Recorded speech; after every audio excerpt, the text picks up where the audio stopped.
Yo soy el doctor Trigo. Somos 3 docentes de pediatría. Cada uno da aproximadamente entre 15 o 16 temas diferentes. O sea, entre todos damos 40 y tantos temas, ¿no? Es toda la programación de pediatría.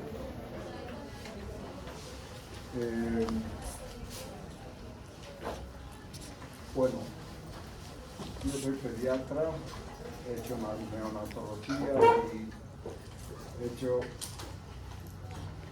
cirugía pediátrica y también traumatología y ortopedia infantil.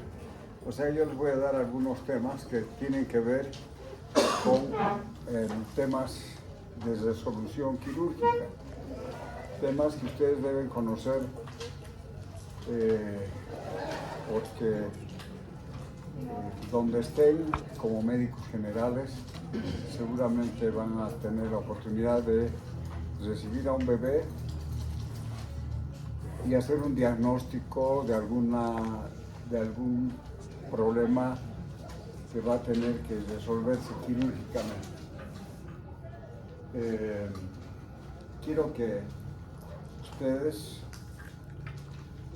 de acuerdo al tema que les voy a presentar, puedan sugerir alguna modificación de la forma de presentación de los temas.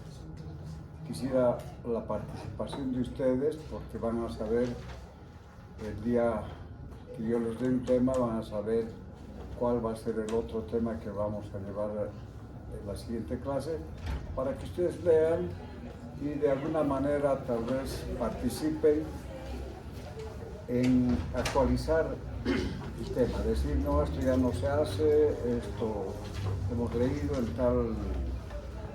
tal libro, o en tal revista, en tal actualización. Que haya un poco de coparticipación. Ahora, de acuerdo a algunos cursos que hemos hecho los docentes sobre el proceso de aprendizaje, antes era enseñanza y aprendizaje, ¿no? Ahora se trata de no hablar de enseñanza porque creo que todos aprendemos. En realidad es el proceso de aprendizaje.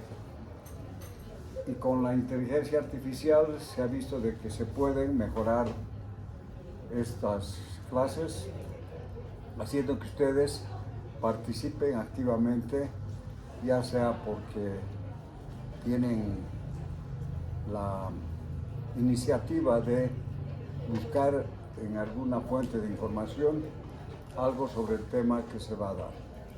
Y así de alguna manera ustedes pueden dar su opinión respecto al tema que se va a dar.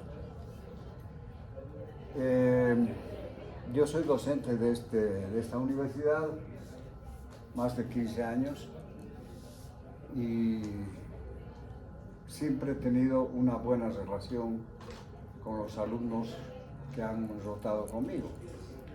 En realidad todos los grupos, los 3 grupos, van a participar de las clases que voy a dar. Yo este tema ya les he dado al grupo T3, ahora ustedes son el T1 y mañana daré al T2. Y después el segundo tema, así vamos a ir avanzando todos los temas que están en la programación. O sea que nos vamos a ir conociendo y quiero que exista una buena relación entre ustedes y yo, ¿no? Y esa buena relación, como en cualquier relación familiar, entre amigos, hasta en matrimonios, toda relación se basa en el respeto, ¿no? El respeto mutuo. Yo tengo que respetarlos a ustedes y ustedes a mí. Entonces tiene que haber como base de esa relación el respeto. El respeto y tratar de ser puntuales. Vamos a a dar la clase en punto. Tal vez haya, mientras se acondicione el equipo, pues se pueda esperar unos 10 minutos. Y el momento que tiene que acabarse la clase, que sería a las 8, ustedes pueden levantarse e irse, aunque no se haya terminado todo el tema, ¿no? Ya vemos cómo vamos arreglando. Hoy día, por ejemplo, seguramente no vamos a terminar el primer tema, pero vamos a ir recorriendo hasta que haya una clase que abarque menos tiempo y ahí vamos a continuar. Hay algunas cosas que quiero que sepan, ¿no? Porque ustedes ya están, ¿cuántos? 5 años que están en esta universidad. Yo reconozco el sacrificio que hacen. Muchos de ustedes tienen la ayuda de sus padres, que tienen que enviarles dinero hasta que salgan profesionales. Ustedes no pueden defraudar esa confianza y ese sacrificio. Pasar. Y me imagino que todos han escogido la carrera de medicina por vocación, es decir, porque les gusta esta carrera, porque hasta que se mueran van a ser médicos. Y ojalá que no existan problemas como en Venezuela o en otros lugares donde los profesionales están vendiendo cosas en la calle o están manejando un taxi. Ningún trabajo deshonra a la persona, ¿no? Pero sin embargo, si uno estudia una profesión, lo ideal sería que se desempeñe en esa profesión. Y para ser un buen profesional tienen que estudiar. Tienen que estudiar toda la vida, no se acaba nunca de estudiar. Hay algo nuevo que aprender, siempre hay cambios, como vamos a ver.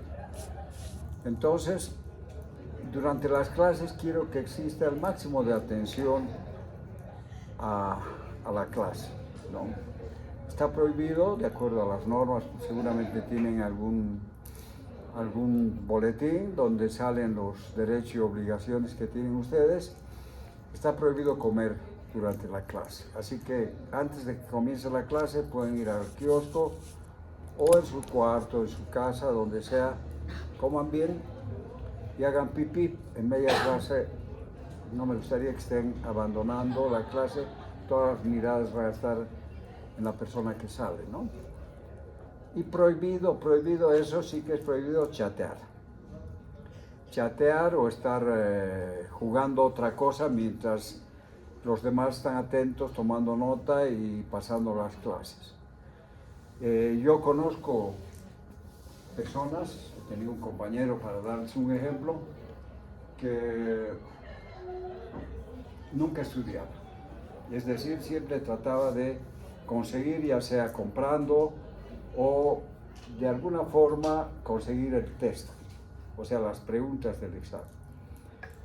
Yo le decía, ¿por qué no estudias? Porque yo no voy a hacer, a mí no me interesa cuántos huesos hay en el cuerpo, cuáles son las superficies de inserción de cada hueso, cuántas válvulas tiene el corazón.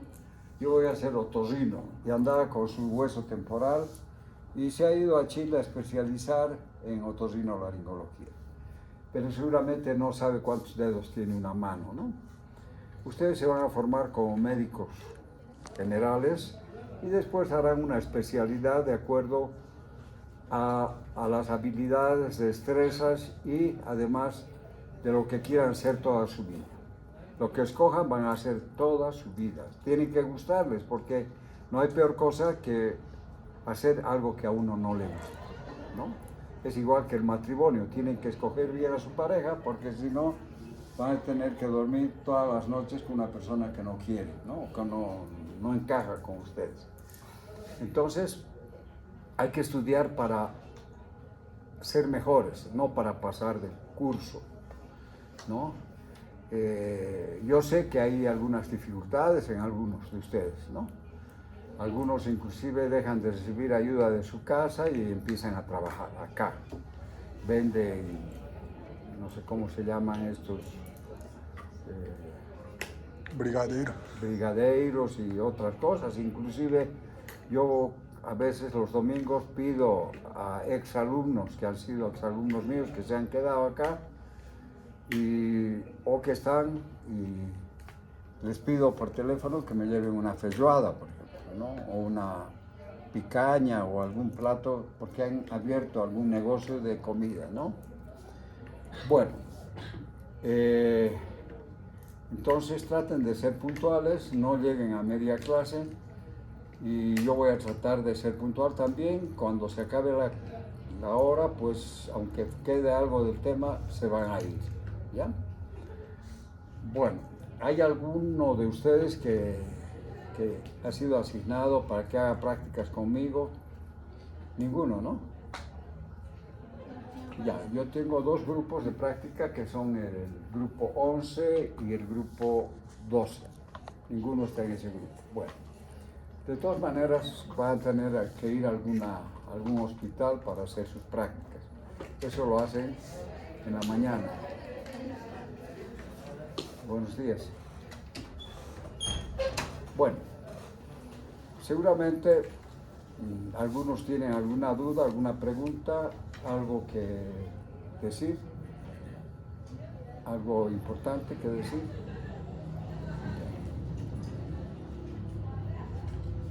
En los exámenes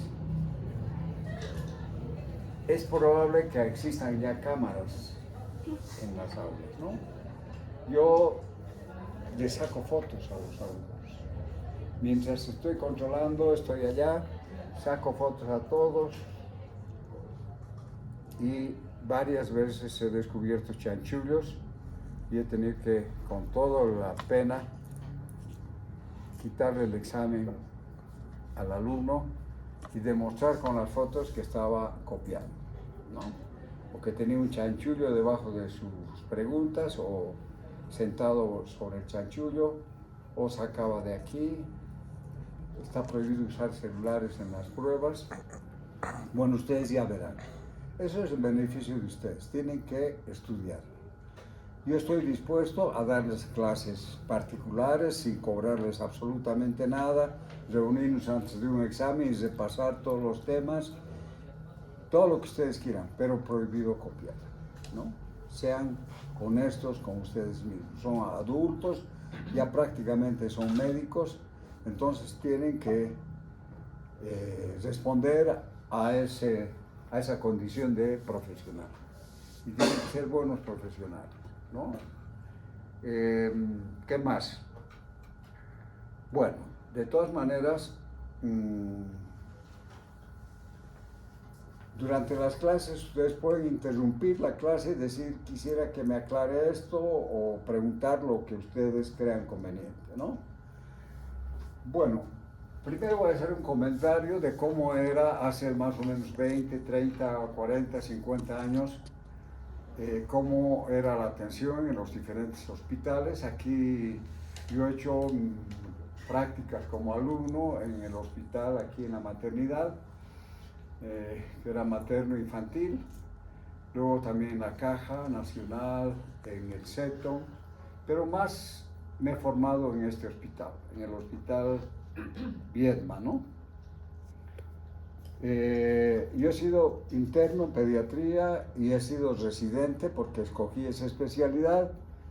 Llegué a ser jefe de los residentes y luego me fui a Chile, estuve 7 años y medio allá y terminé pediatría, luego hice neonatología y las otras especialidades. Quería hacer de todo lo que era pediatría. O sea que he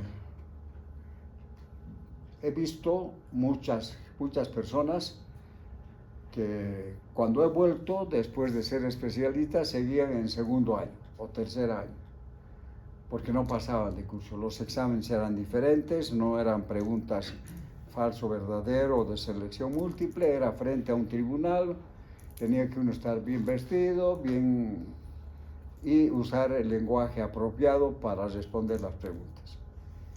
Ahora ya no es así, ¿no es cierto? Ya podemos venir con chinelas, con shorts, con pantalones rotos, con todo, y lo importante es que sepan. que aprendan y estudien. ¿Ya?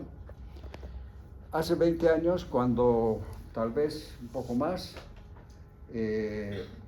había un grupo de internos de turno, uno o dos internos, alumnos y el residente. No había un pediatra de turno. La maternidad estaba en un segundo piso y la que recibía al bebé era una enfermera, una matrona. O sea, el residente, el interno de ginecología recibía al bebé. El residente se levantaba para ver en caso de que hubiera alguna dificultad, una presentación podálica o que requiera una cesárea, pero se la pasaban durmiendo. Cuando había un problema con el bebé, la matrona lo limpiaba, lo estimulaba, había un tubo de oxígeno con una manguerita y le daba oxígeno. Si ya veía que se ponía cianótico y no reaccionaba, llamaba pediatra de turno, no había pediatra, sino había un interno, un residente. Había un cuartito con una camilla y no había incubadora, no había nada. Ese tubo de oxígeno. Y si se moría el niño, pues causa de muerte, paro cardiorrespiratorio. ¿Qué íbamos a enseñar en ese tiempo? En una atresia de esófago, en una malformación congénita o algún problema que podía, si nosotros conocíamos, resolver. Entonces, así era. Yo cuando estaba de residente reunía a todos los internos y alumnos después de que terminaron el trabajo y les dije, este domingo me van a acompañar, vamos a salir todos y vamos a, pues, con nuestros guardapolvos, nuestras latas, y vamos a pedir un peso para pediatría. Y hay gente que nos conocía, porque antes todos nos conocíamos en Cochabamba, era una ciudad más pequeña, y si no éramos amigos, por lo menos nos conocíamos de vista. O sea que la gente pasaba en sus carros, no daba un peso, sino daba 5, 10, 100 pesos, 50 pesos. Y al final de la jornada llegamos al hospital, en la sala de reuniones, me senté a contar la plata junto con los internos y teníamos para 3 incubadoras, ¿ya? O sea, las primeras incubadoras que se compraron en ese hospital fue con la plata que recaudamos ese domingo.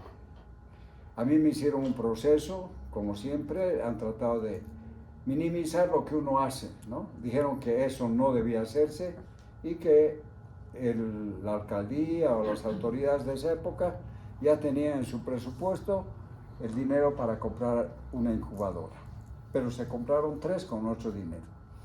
Y hacíamos lámparas de fototerapia con tubos fluorescentes, le poníamos una maderita y así le hacíamos fototerapia a los alumnos. En los quemados hacíamos maravillas para evitar las secuelas de en las quemaduras. O sea que es cuestión de iniciativa para poder ayudar al hospital que uno llega a considerar su segundo hogar, porque más tiempo está en el hospital que en su casa. Entonces, antes los niños se morían, la mortalidad neonatal era elevada, la mortalidad materna igual. ¿Cuál es la causa de muerte de las mujeres, de las mamás? ¿Cuál sería para ustedes la principal causa de muerte? Muerte materna. ¿Qué?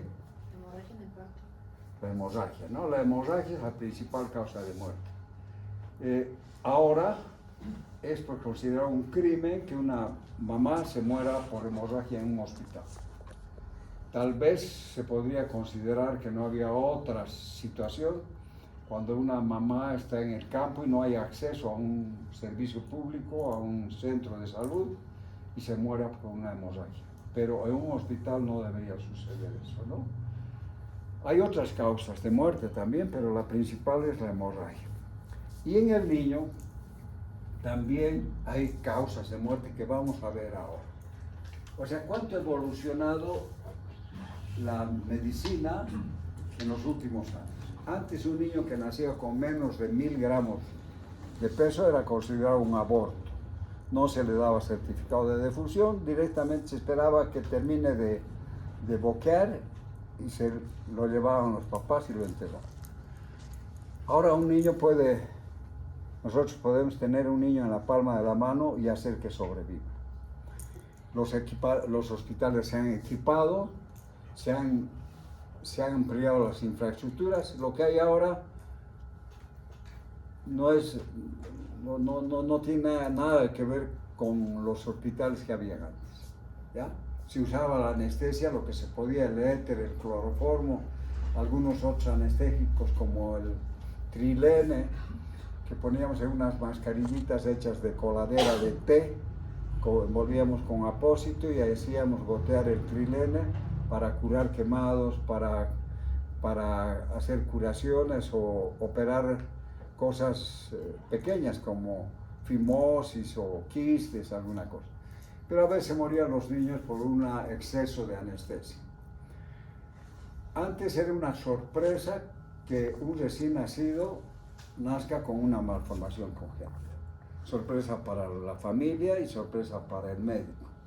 Ahora ya se puede hacer diagnósticos prenatales. Lamentablemente eso no sucede en muchos centros de salud. Yo creo que en un tiempo todos los centros de salud van a estar equipados con por lo menos ecógrafos que puedan detectar una malformación congénita, ¿no? Y se pueda actuar para evitar que ese niño nazca en un hospital de primer nivel y trasladar a la mamá a un hospital de tercer nivel para que sea recibido por especialistas y que sea manejado el niño por gente que va a resolver su problema.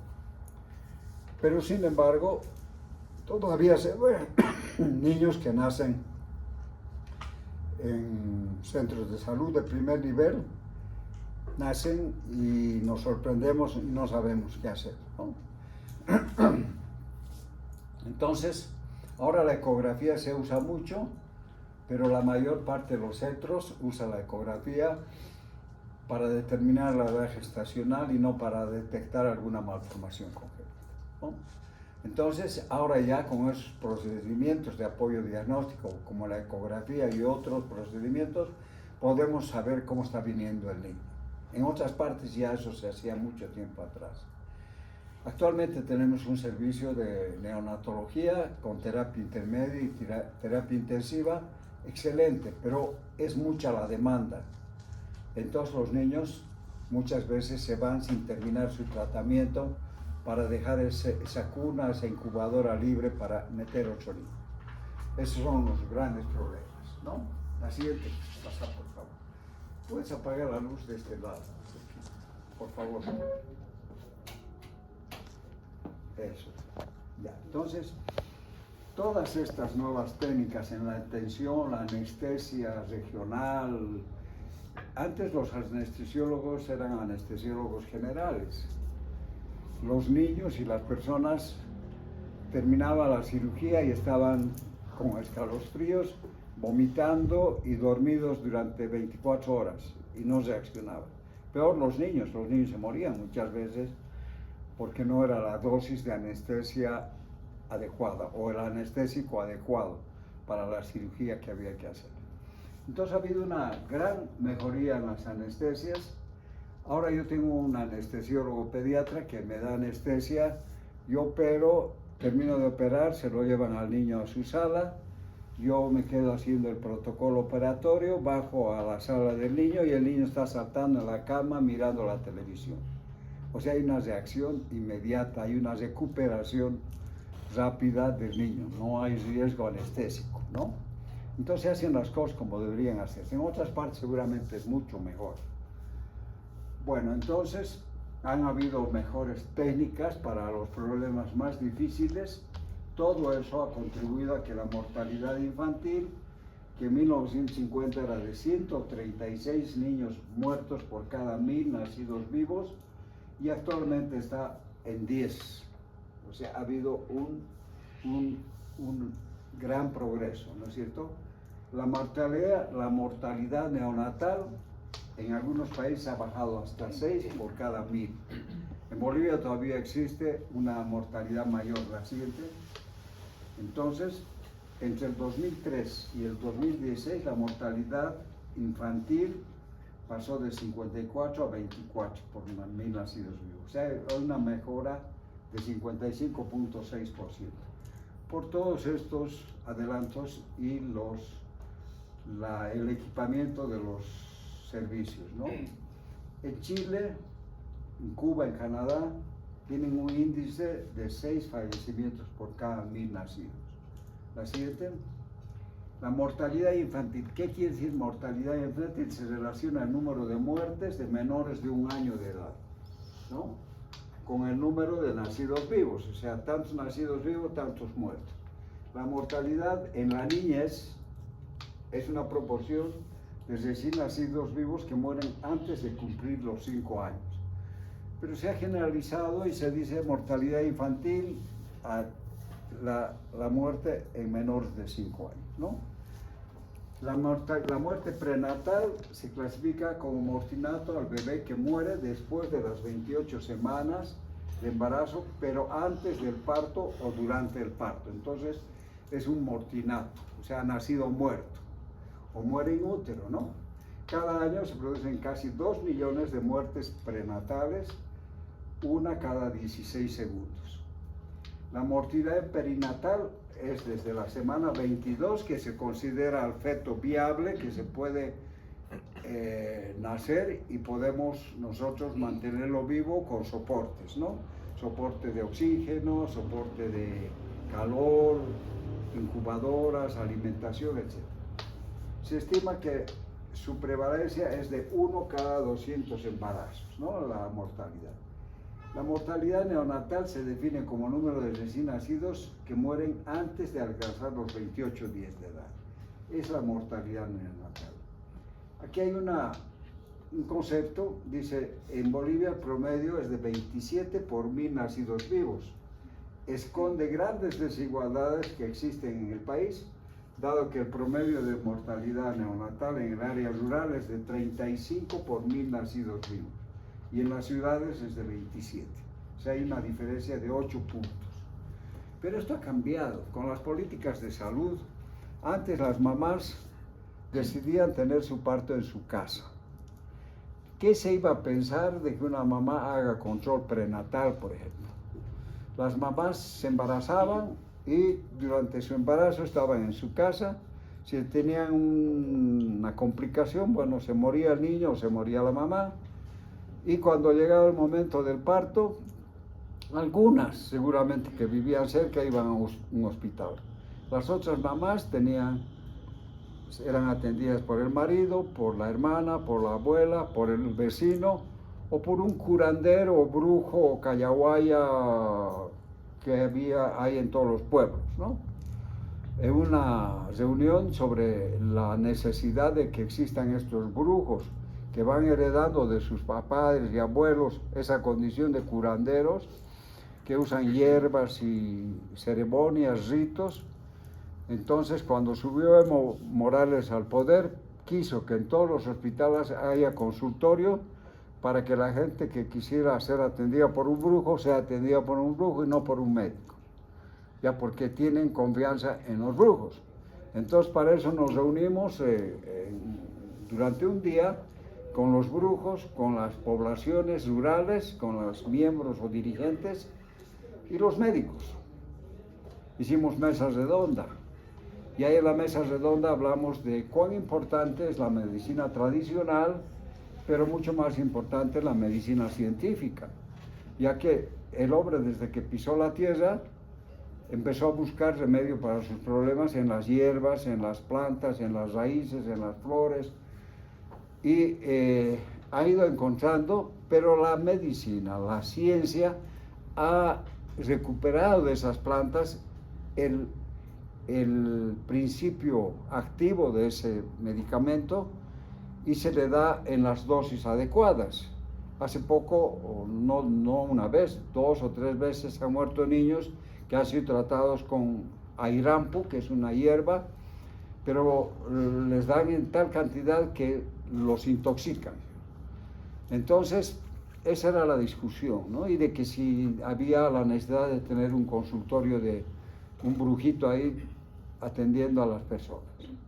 Una mamá, una señora dijo, Cuando yo era chica, mi mamá estaba embarazada y empezó a sangrar y no había un médico cerca, no había nadie para poder ayudarnos a trasladarla a mi mamá a un centro médico. Así que lo llamamos al brujo y el brujo vino, calentó una piedra, la cubrió con una frazada y ahí la sentaron a mi madre. Y se le pasó la hemorragia. Y luego tuvo su parto y nació bien. Ese hijo, ese niño que es mi hermano, es actualmente el presidente de Bolivia, o sea, Evo Morales. Yo dije, ¿cómo apareció el brujo, no? No debería aparecer. De todas maneras, ellos defendían la necesidad de tener la opción para tener una medicina tradicional. Bueno, inclusive se les dieron ítems a los brujos, o sea, ganaba igual que un médico, ¿no? Bueno, yo sugerí de que esos brujos puedan estar, sí, en comunidades que no tengan acceso a la medicina científica, ¿no? Y que se les pagara, pero que hagan capacitación para manejar las cosas en la necesidad de que haya de usar métodos asépticos, digamos, o tradicionales. Bueno, todo eso ha pasado, ¿no? Las mamás no iban a la medicina.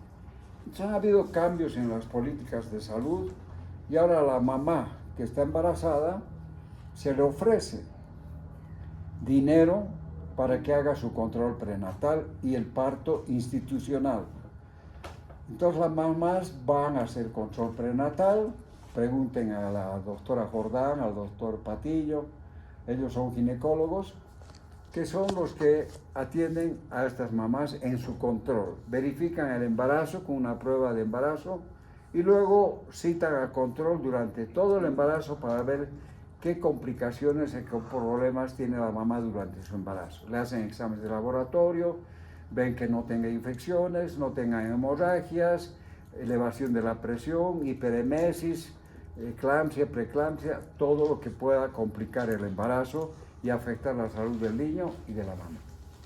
Entonces se le da cada 2 meses una suma de dinero que parece que son 250 bolivianos y luego que nace el niño hasta sus 2 años tiene también un bono que si hace control de niño sano, porque el niño tiene que ser controlado no solamente cuando esté enfermo, sino para ver su peso, la talla, su alimentación, el desarrollo psicomotor, la alimentación complementaria, las vacunas, la radiografía de caderas, etcétera, una serie de cosas que normalmente no se hacían. Entonces es bueno concientizar a la gente para lograr tener... ¿Qué ha pasado? ¿Te has dormido? ¿No? Ya, entonces rápidamente tenemos todavía casi una... ¿Qué hora tienen ustedes? ¿Ah? 45 minutos más. Ah, está bien. Ahí se quedó. Bueno, entonces, ¿por qué se mueren los niños, los recién nacidos? Estas son las 3 principales causas. Las 2 principales son la infección, o sea, ¿qué se llamaría una infección en un recién nacido? Rápido. Sepsis neonatal, ¿no? Entonces ya seguramente con una de las doctoras van a llevar el tema de sepsis, que es una causa de muerte neonatal. El niño puede nacer y presentar signos de sepsis por factores maternos, que la mamá durante su embarazo haya tenido infecciones urinarias, infecciones genitales, qué sé yo, o haya roto la bolsa antes de internarse al hospital y el líquido amniótico esté contaminado, ¿no? Y haya una sepsis en el recién nacido. Esos son los factores maternos, pero ¿qué pasa con la prematurez? El recién nacido prematuro no es igual que un recién nacido de término. El recién nacido prematuro tiene complicaciones metabólicas, fisiológicas, no es igual que un recién nacido de término. Necesita soporte de oxígeno, de calor, de alimentación, no tiene un buen reflejo de búsqueda, de agarre, de succión, no respira bien. entonces puede producirse una asfixia que está unida a la prematurez y puede hacer, por estar mucho tiempo en el hospital, porque no puede dárselo de alta sin que haya aprendido a lactar, a respirar, a regular su temperatura, en el hospital puede hacer una infección. A esa infección que va a producir una sepsis en el niño se llama sepsis nosocomial, o sea que ha adquirido en el hospital, ¿no? Entonces la sepsis puede ser por factores maternos o sepsis temprana que se llama, y la sepsis nosocomial, y luego hay una sepsis tardía que es porque el niño ya ha sido dado de alta y en la comunidad se ha infectado. Bueno, después otra causa son las malformaciones congénitas. De esto vamos a hablar un poco ahora, rápidamente, en los tiempos que nos queda. Lo más importante que ustedes tienen que saber es, como yo le decía a uno de los alumnos, decía, ¿cómo se cura un quemado? Mire, doctor, yo no voy a ser cirujano, ni voy a ser dermatólogo, voy a ser yo, digamos, qué sé yo, cirujano plástico. Bueno, el cirujano plástico tiene que ver con quemaduras. No, todos debemos saber. ¿Tú dónde vives? Brasil. No, pero aquí. acá. En un Vivo en la edificio. Plaza Calacal, allí cerquita. Sí, en un edificio. De repente un chico en el edificio se quema. Ajá. Y dice, aquí en el piso hay un doctor, uno barbudito, medio pelirrojito, ¿no? Entonces te van a buscar, te van a decir, doctor, mi hijo se ha quemado. Ay, yo no he pasado esa clase todavía, no sé cómo hacer, ¿no? O no voy a ser especialista en quemados. Tienes que saber, Sí. tienes que saber lo básico. Y eso es lo que quiero enseñarles, lo básico. No que sean especiales, sino yo participo de la formación de especialistas en lo que yo me he especializado, pero hago cursos o lo que sea, pero aquí ustedes lo que necesitan es saber lo básico, ¿no? Entonces, esto vamos a ver lo más importante, lo que ustedes tienen que saber. Ahora, esto es lo que ocurría antes, que estos mal definidos era la mayor parte de los niños que fallecían por falta de diagnóstico. ¿Así entienden? Entonces, para el examen de grado que ustedes, después de que terminen su internado, una de las preguntas que seguro van a tener en el examen de grado es causas de muerte neonatal. Entonces, ustedes al responder infección y prematuridad, suficiente, ¿no? Ahora, la prematuridad lleva consigo asfixia, infecciones, hiperbilirubinemia y una serie de cosas, ¿no? Bueno, entonces las causas más frecuentes de mortalidad neonatal, los partos prematuros, las infecciones y los defectos congénitos, que es lo que vamos a ver ahora. Ocasionan la mayor parte de las muertes y el objetivo es mejorar la supervivencia y el bienestar de los recién nacidos. Yo, si esto hubiera sabido antes, cuando era interno o residente en el hospital, hubiera sido capísimo, ¿no? No se me moría un niño, ¿no? Bueno, rápidamente, para decir que existen algunas patologías del recién nacido que constituyen urgencias o a veces emergencias. Ustedes saben la diferencia entre urgencia y emergencia, ¿no es cierto? ¿Qué es una urgencia? ¿Alguien sabe? Eso también preguntan en los exámenes de grado. La diferencia entre urgencia y emergencia. Bueno. La urgencia es la situación que no compromete la vida del paciente y la ¿Qué es eso?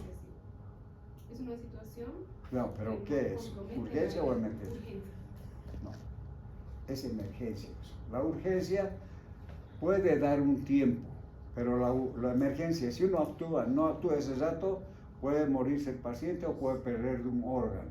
Esa es la emergencia. La urgencia se puede esperar, ¿no? Todos teníamos ese concepto de que la urgencia era más grave que la emergencia. No, yo digo al revés, la que no compromete la vida del paciente. Ah, esa es urgencia. Sí. Ya, está bien. Perdón. ¿Ya? Bueno, entonces vamos a ver algunas urgencias o emergencias que ustedes puedan hacer el diagnóstico en el momento de recibir a un recién nacido. Y en base a lo que les voy a contar, ustedes van a decir, este niño tiene tal cosa. Y la base del manejo de un recién nacido con problemas es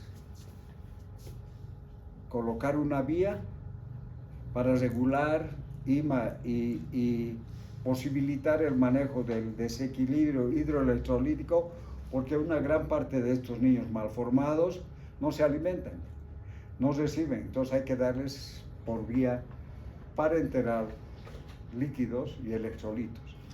Mantenerlo caliente, que no entre en hipotermia, y luego la intubación es sumamente importante, ¿no? Yo voy a ver si los pacientes, los alumnos que rotan conmigo aprendan a intubar en estas prácticas que van a hacer conmigo, ¿no? Aprendan a intubar y usar los tubos endotraqueales correspondientes para cada edad, ¿no? Bueno, entonces vamos a ver un grupo de patologías de alta frecuencia, complejas, en los que se dará conocimiento actualizado de cada uno de ellos, o sea, que tengan conocimiento, sepan que existen. Ustedes no van a operar, no van a dar solución, pero van a estar,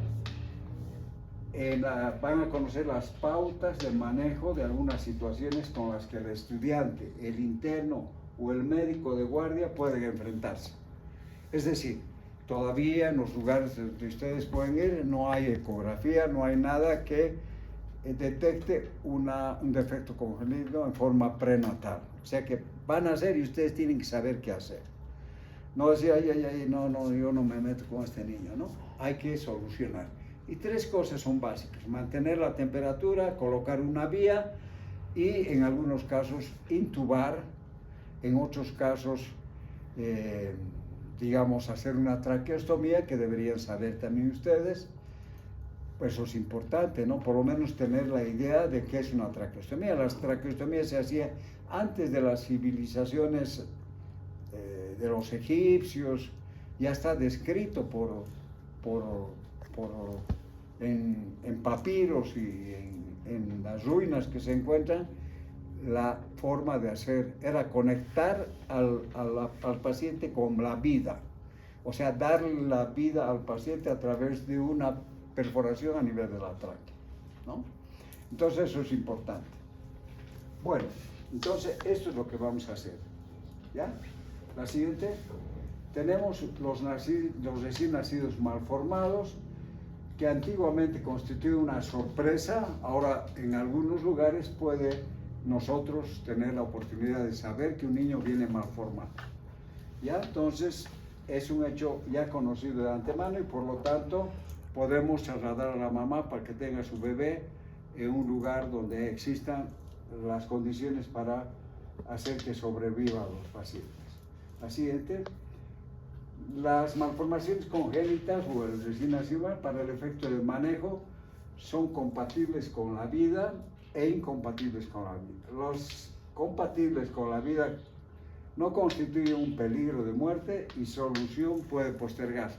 Un niño que nace con labio leporino, con displasia de cadera, con pie bot o con alguna otra malformación, 6 dedos, no es una emergencia ni una urgencia, puede postergarse. El labio leporino, por ejemplo, se opera a los 3 meses, el paladar blando a los años de edad, el paladar duro a los 3 años, entonces da tiempo a que nosotros solucionemos el problema. Ahora, hay algunas, estos son los casos, la siguiente, pero hay otras entonces que si no se tratan llevan irremediablemente a la muerte. En este grupo hay malformaciones de dos tipos: aquellas que no tienen solución, que hagamos lo que hagamos, ese niño no va a sobrevivir.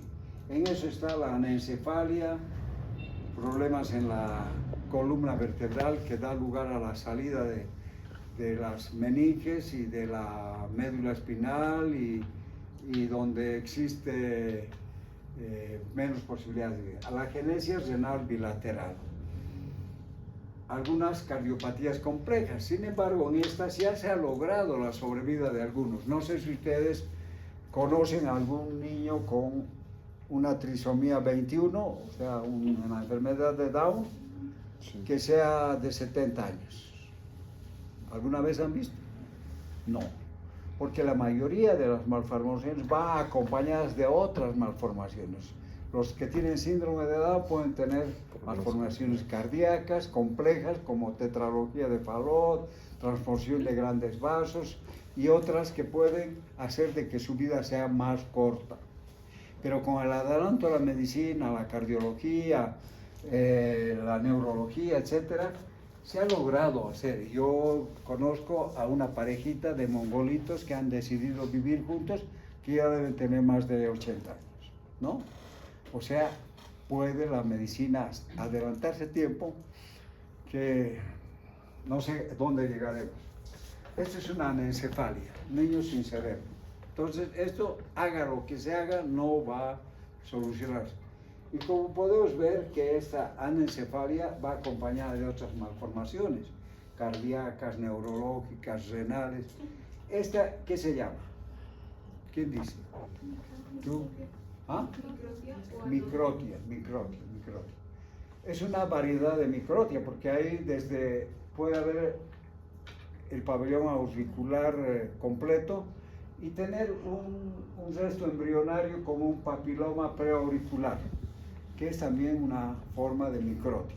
En otros casos no hay, o hay restos así. En algunos casos no hay ni conducto auditivo.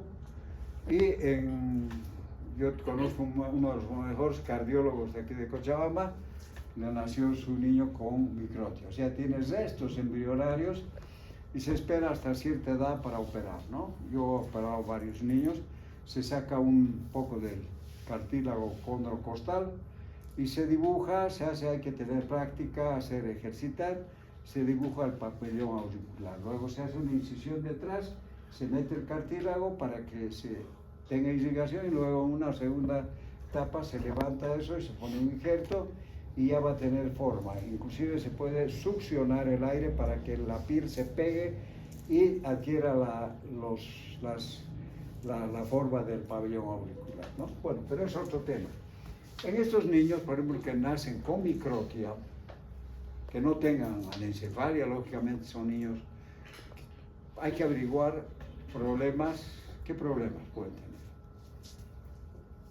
Renales. Entonces hay que hacerle un estudio de la función renal. Pueden tener malformaciones renales, un riñón único, doble ureter,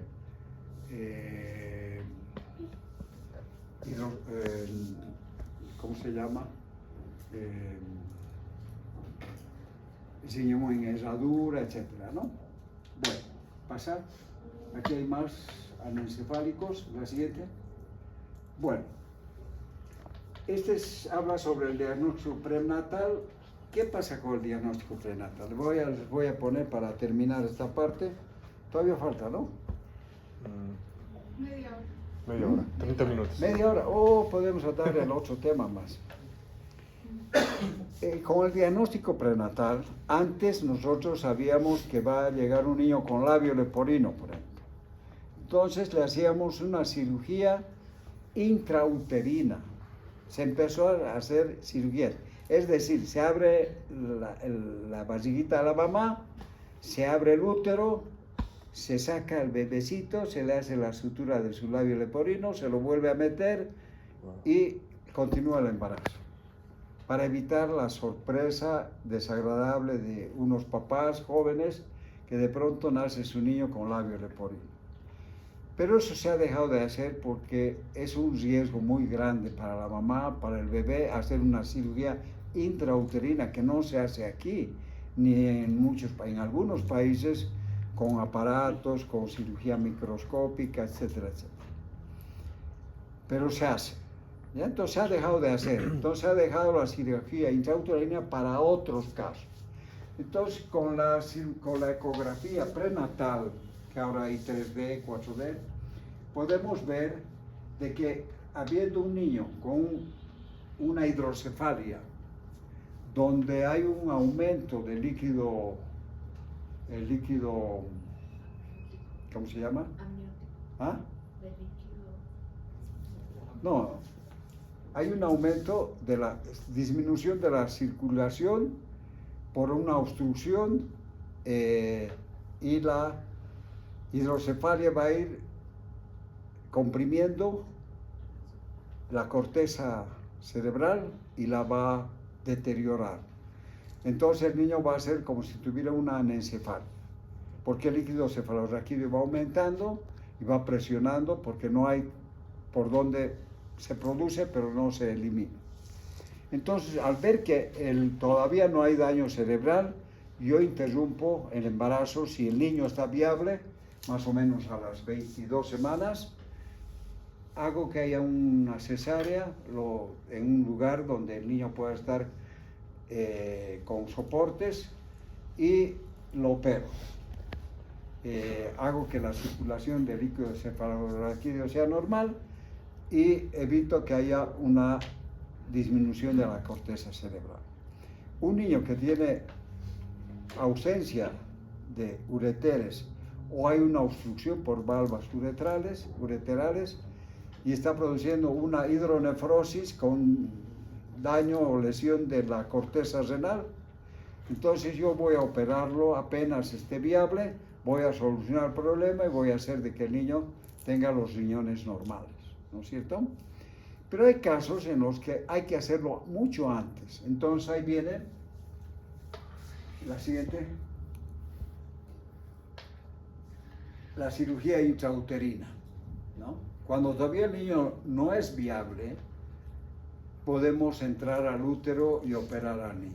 Entonces se hace en casos de valvas ureterales, megavejiga, hernias diafragmáticas. Después vamos a hablar en este tema, pero no creo que ahora hablemos de la hernia diafragmática, ¿no?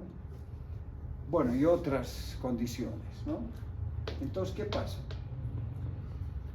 Con el procedimiento de apoyo diagnóstico a través de la ecografía y otros procedimientos podemos determinar que un niño está malformado. Si nosotros tenemos conocimiento de la malformación, podemos hablar con la pareja, decir tu niño está viniendo con anencefalia. Interrumpimos el embarazo o dejamos que nazca así. Hay papás que dicen, no importa que nazca como sea, Dios nos está mandando ese hijo, y se niegan.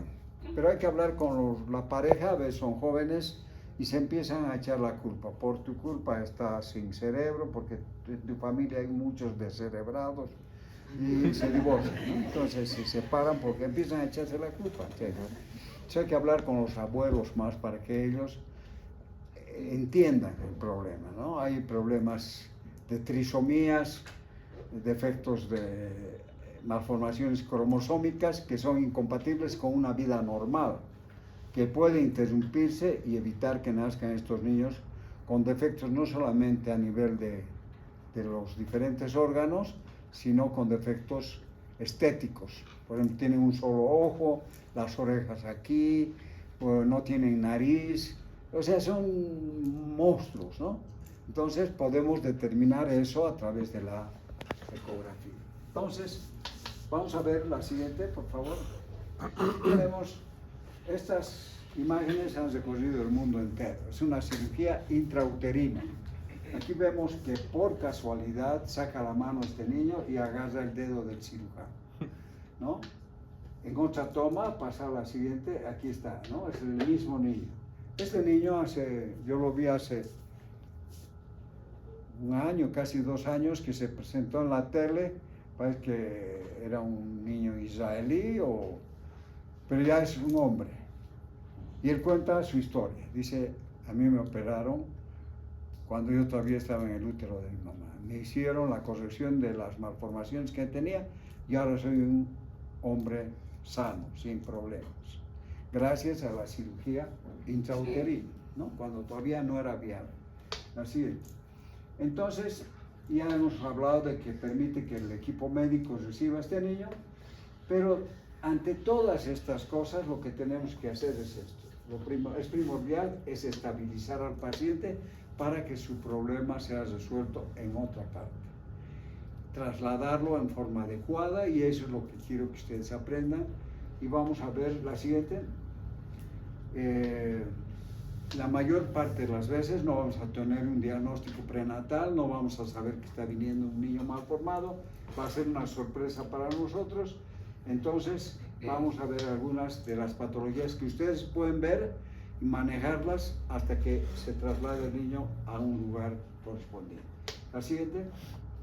Entonces vamos a ver, hay urgencias cardiológicas, neurológicas, renales, pero vamos a ver, eso han debido ver en neurología, en cardiología, en urología, pero aquí vamos a ver urgencias torácicas, o sea, son patologías que se manifiestan con dificultad respiratoria. O sea, el niño nace y tiene manifestaciones de dificultad respiratoria, que nosotros tenemos que poder ver con antecedentes del control prenatal, con los antecedentes del líquido amniótico y el examen físico del niño, ¿no? Entonces vamos a determinar qué malformación tiene y por qué se va a estar manifestando con dificultad respiratoria. Las otras, en el siguiente tema, vamos a ver las urgencias gastrointestinales, aquellas que tienen que ver especialmente con obstrucción intestinal y con hemorragia, más que todo con obstrucción.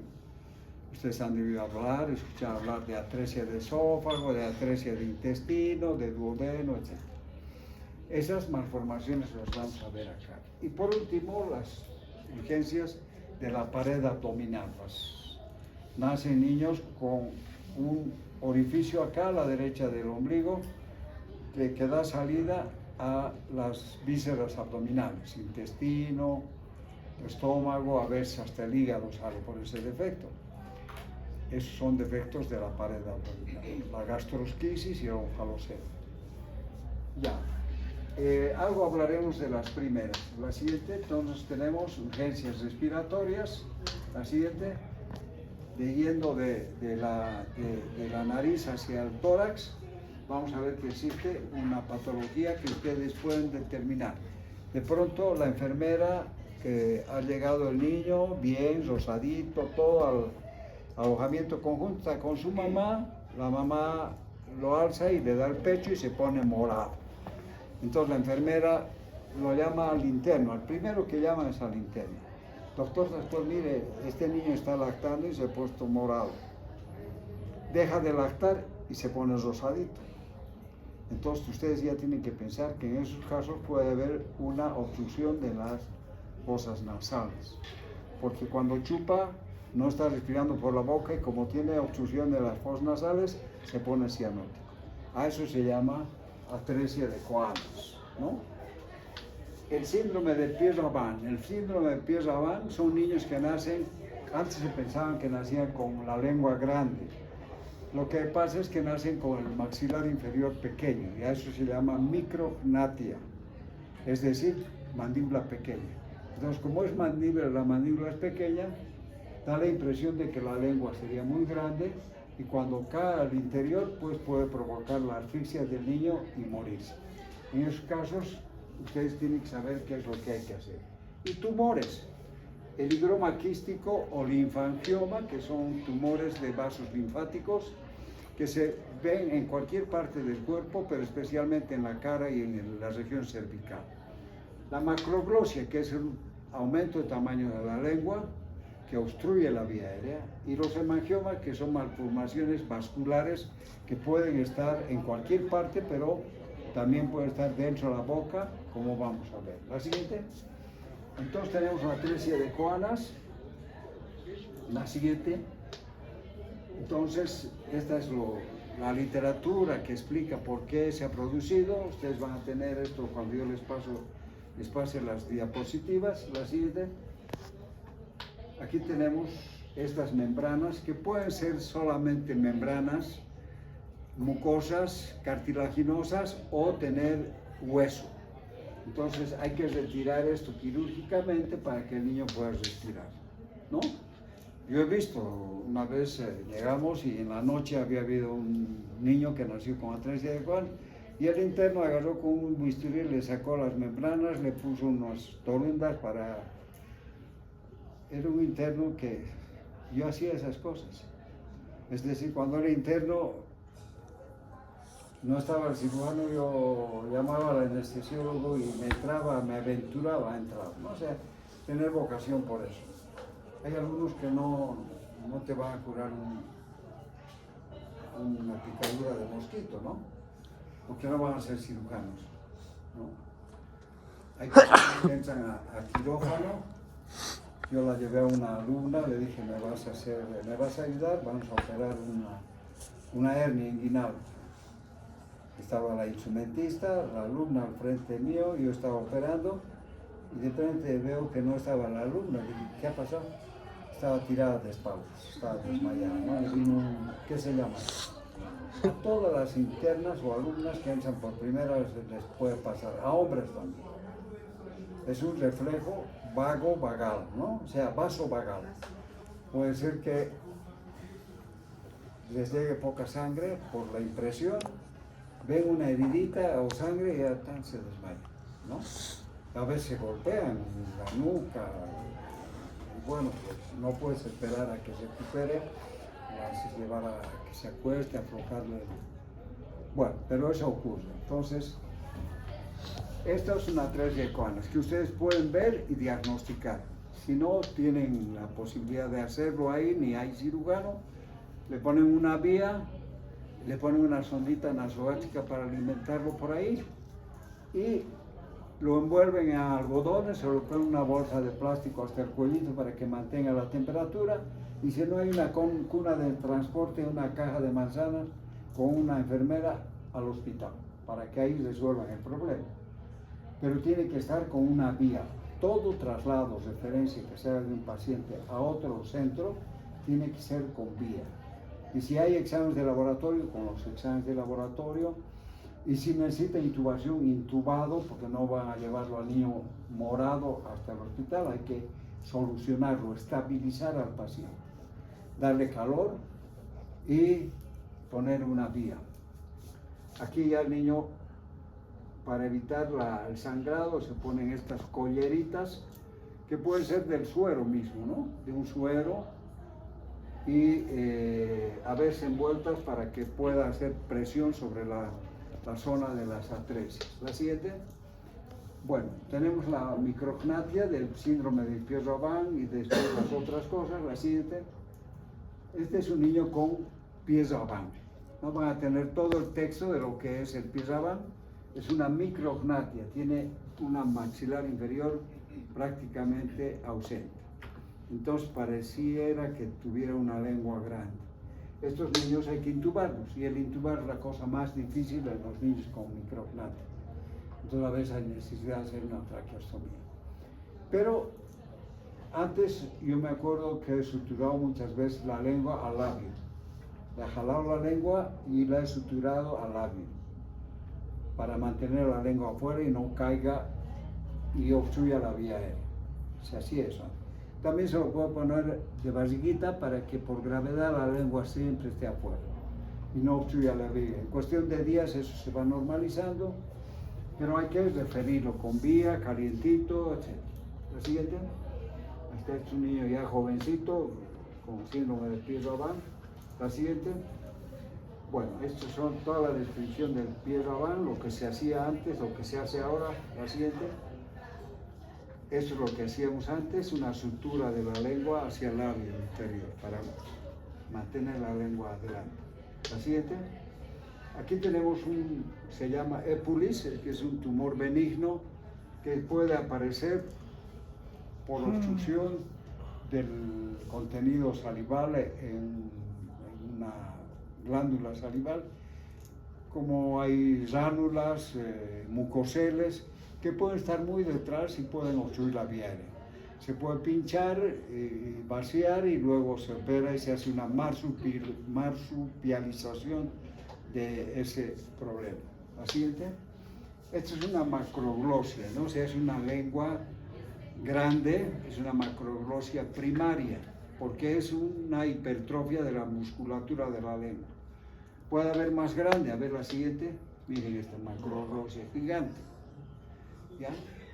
Es primaria, porque solamente compromete los músculos de la lengua. Hay posibilidades de bajar la lengua y e intubar al niño, ¿no?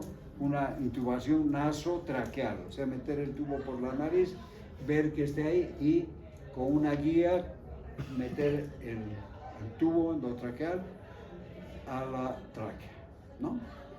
Bueno, y después trasladarlo a un centro para que luego el cirujano, la siguiente, y haga su diseño y reduzca el tamaño de la lengua, ¿no? Así. Bueno, después tenemos estas dos que yo nunca he visto, pero puede haber en un niño que está con dificultad respiratoria al nacer y no veo que tenga un problema de atresia de Juanas, de algún tumor, tal vez tenga, pero no vamos a hablar de esto, vamos a hablar de los linfangiomas o higromas, que son malformaciones linfáticas que generalmente nace el niño y al nacer uno escucha el estridor. El niño respira con un ruido que al tiro, después de ver el tumor, que es un higroma quístico o un linfangioma, respira con ruido, ¿no? Se escucha de lejos. Entonces hay que intubar y luego hay que operar. Antes había que operar. La siguiente, por favor. La siguiente. Aquí tenemos un hemangioma. Pasa todavía. Son hemangiomas. Alguno de ustedes debe tener un hemangioma. Puede aparecer en cualquier parte del cuerpo. Yo tengo un hemangioma en el hígado. Otros tienen en el mediastino, en el peritoneo, en la cara, en los pies, en el brazo, en la espalda, ¿no? Puede haber en la nariz o en la vía aérea y provocar obstrucción de la vía aérea.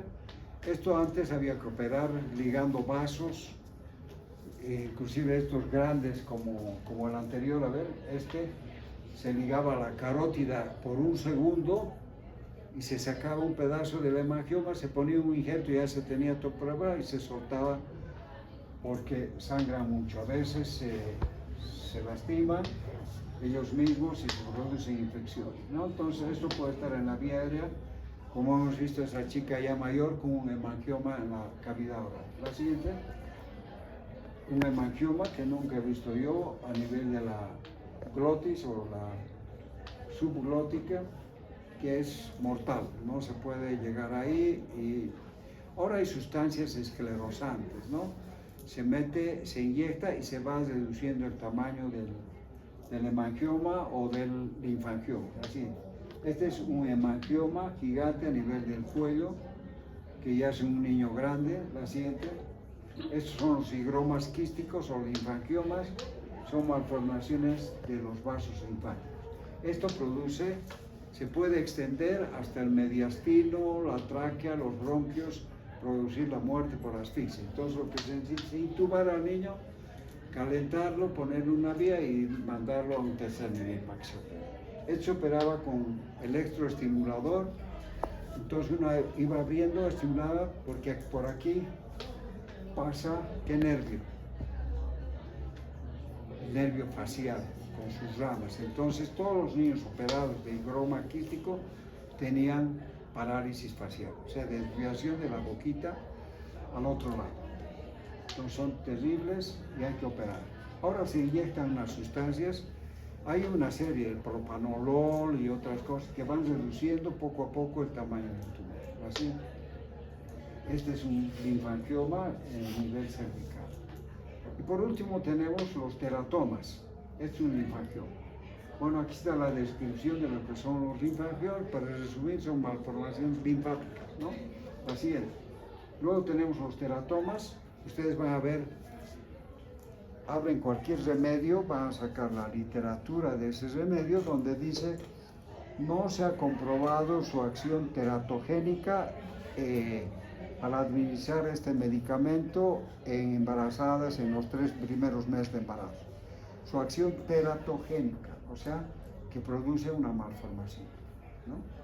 Entonces, tera quiere decir monstruo, deformidad, ¿no? Entonces, a veces hay tumores que se llaman teratomas, que más frecuentes en la región sacrococcígea, pero puede aparecer en el cuello o dentro de la boca.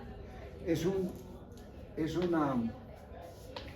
tumor que tiene las 3 capas germinales.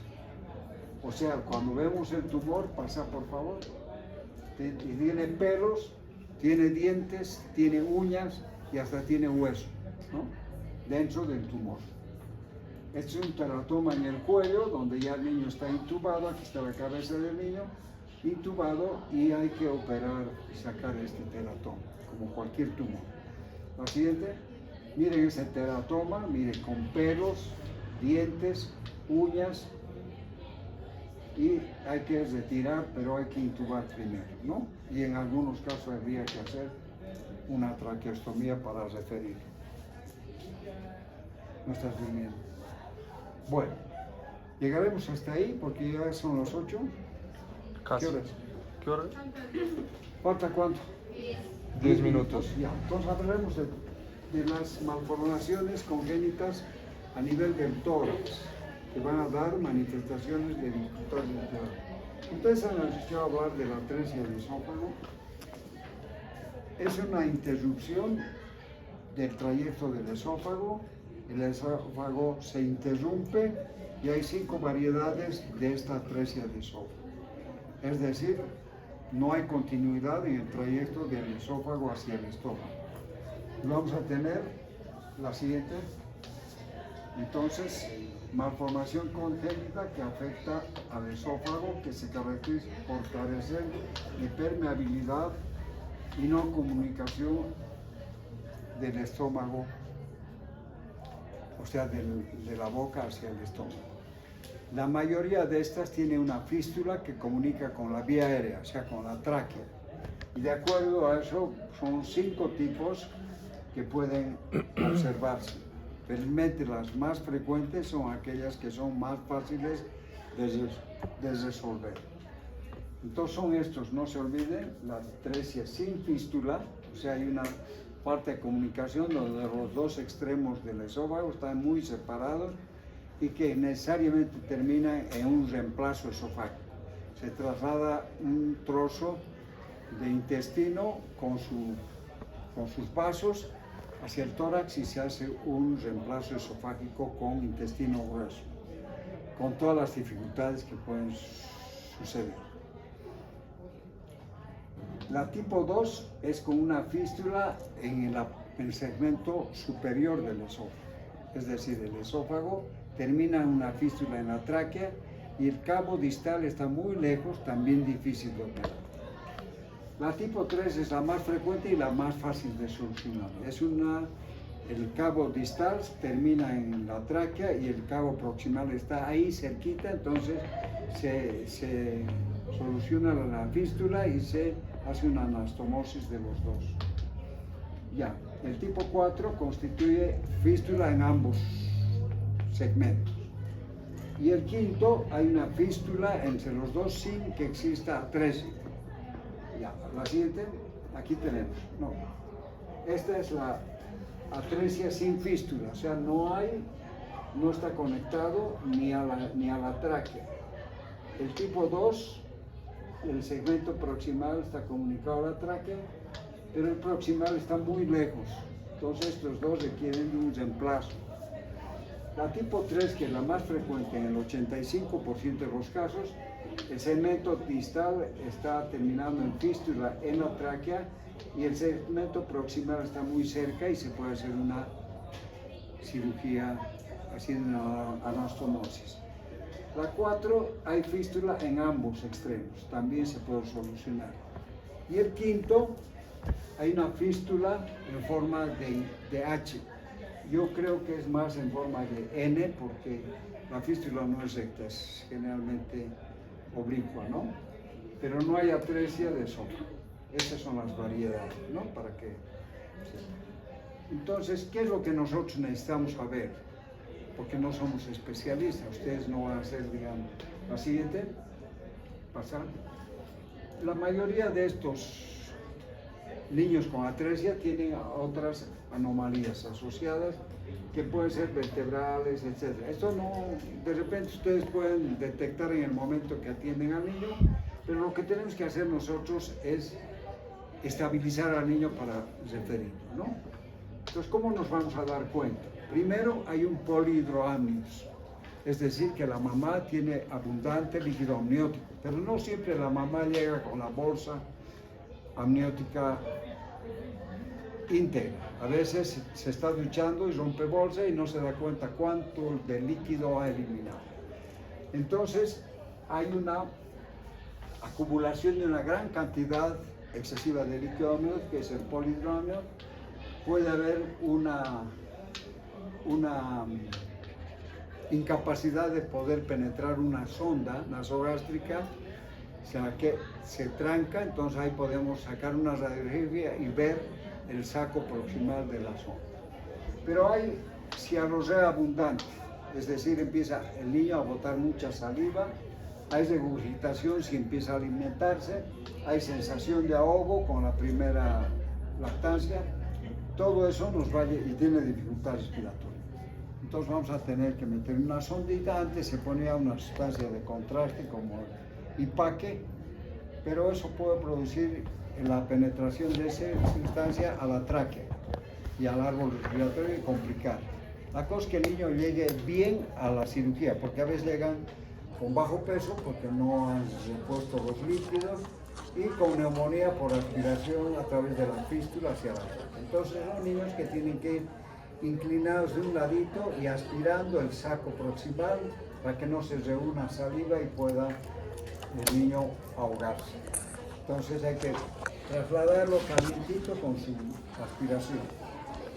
Y luego calientito, ¿no? Con su vía. La siguiente.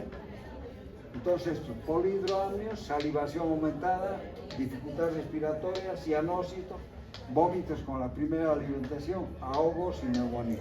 Todo esto nos obliga a hacer una radiografía y ya vamos a ver la siguiente, rapidito. La siguiente, la siguiente. La siguiente. Aquí vemos que está la sonda enrollada en el saco proximal. No hay nada de aire aquí, pero hay aire en el estómago. ¿Por qué? Porque hay una fístula del segmento proximal hacia la tráquea, entonces por ahí entra aire hacia el estómago, ¿no? Entonces si vemos una donde hay un saco proximal, nada aquí y aire en el estómago, diagnosticamos atresia de esófago con fístula tráqueo-esofágica distal. La siguiente, ya bueno, hay que evitar que se broncoaspire, introducción de un catéter y la persona tiene que ir aspirando el líquido que hay, posición semi-inclinada, poner la vía, evitarla, no hay que tratar de intubar y trasladar calientito. Bueno, aquí vamos a quedar, la siguiente, a ver. Bueno, son ya estas consideraciones de cómo se reparan estos segmentos muy distantes. Entonces, nos queda hernia diafragmática para la siguiente clase. Ya, doctor. ¿Todo está bien? Sí. Estaban así los temas. El siguiente tema seguramente va a ser más corto. Ajá. Y no nos vamos a tener que ir. Seguramente hay clases con otra. Prende la luz, hagan una escucha, no